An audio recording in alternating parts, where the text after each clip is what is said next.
లలితమైన సందేశానికి స్వాగతం అండి. ఈరోజు మనము మా పుట్టింటి వాళ్ళ ఆచారాలు తెలుసుకుందాము.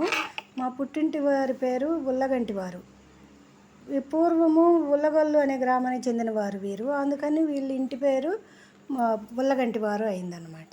ఉల్లగల్లు ప్రకాశం జిల్లా మండలమూరు గ్రామంలో ఉంది. పెద్ద ఉల్లగల్లు, చిన్న ఉల్లగల్లు అని రెండు ఉన్నాయి.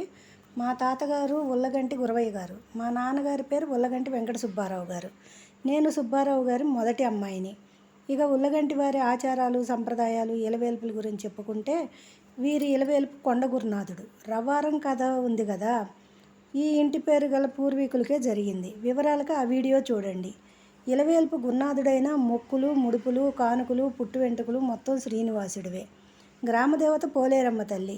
ఇంకా తిరువల్లూరు వీరరాఘవేంద్ర స్వామికి ఇంట్లో ఎవరికైనా బాగా నలతగా ఉంటే ఆయనకి దండం పెట్టుకుని అమావాస్య రోజు కొంత బెల్లం లెక్కింతని లేదు, ఎంతో కొంత బావిలోనో, చెరువులోనో, నదిలోనో, మంచినీళ్ళ కాలువల్లోనో కలిపేవారు. ఇప్పుడైతే ఏదైనా పాత్రలో కొంచెం నీళ్లు కలిపి పచ్చని చెట్టు మొదట్లో పోస్తారు.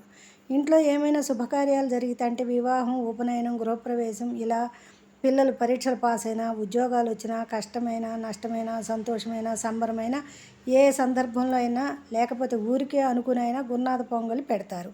అయితే సోమవారం పెట్టాలి. మగవాళ్ళ వరకే వండుతారు, ఆడవాళ్ళు తాకకూడదు. మగవాళ్ళే పొంగలి పొంగించి నైవేద్యం పెట్టి వాళ్ళు తిని మిగిలింది ఆడవాళ్ళకి వాళ్ళ చేత్తోనే పెడతారు. గిన్నె గరిట కూడా వాళ్లే కడుగుతారు. ఈ పొంగలికి సంఖ్యతో లెక్కలేదు, ఖర్చు అయ్యే దాన్ని బట్టి వండుతారు. ఈ ప్రసాదము ఆ ఇంటి కుదురు వారే తినాలి.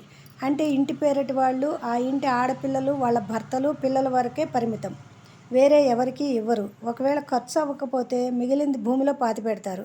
ఇప్పటి వాళ్ళకి కుండీలే భూమి, కుండీలో వేసి మిగతా మట్టి కప్పేసేయాలి. ఇదండి వీళ్ళ ఇలవేల్పు గురునాథుడి గురించి. అయితే ప్రత్యేకంగా వివాహాలకి, ఉపనయనాలకి ముందు ఒక శనివారం మంచి రోజుగా చూసుకొని వినాయకుడికి బియ్యం కట్టి వెంకటేశ్వర స్వామికి చలిపిండి దీపారాధన చేసి ముడుపు కడతారు. అంటే పసుపు పచ్చని గుడ్డలో, అంటే ఒక తెల్ల గుడ్డ తీసుకుని దానిని పసుపులో తడిపి ఆరబెట్టి, ఆరాక అందులో 11 రూపాయలకి తక్కువ కాకుండా మీ శక్తిని అనుసరించి డబ్బులు మూట కట్టి ఒక పీట మీద ఉంచి కుంకుమ, పూలు పెట్టి పూజించి స్వామికి కొబ్బరికాయ కొట్టి ఆ రోజు ఒక్క పొద్దుంటారు. కార్యక్రమం అయినాక కొండకెళ్ళి ముడుపుని హుండీలో వేస్తారు. తర్వాత రోజు ఆదివారం పోలేరమ్మకి నైవేద్యాలు పెడతారు.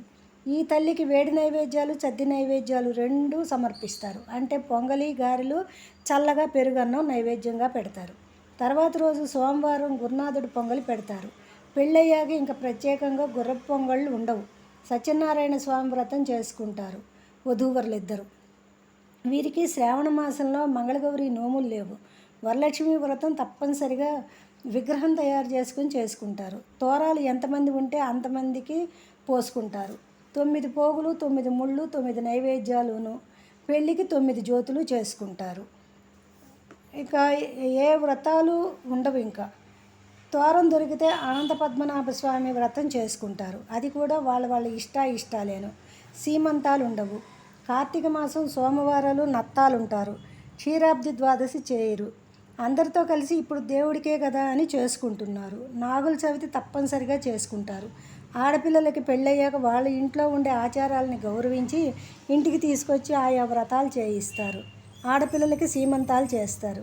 పిల్లలకి ముందు పుట్టు వెంట్రుకలు తిరుమల ఏడుకొండల స్వామికి ఇచ్చాక రెండోసారి కాకానిలో ఇస్తారు. పొంగళ్ళేమీ పొంగించరు. పెద్దల్ని తలుచుకుంటూ ఉంటారు. రోజు ధూపదీప నైవేద్యం తప్పనిసరి. పండగలన్నీ చేసుకుంటారు. అలాగే శనివారం రోజు స్వామికి పూజలు ఉంటాయి. ఇంతేనండి.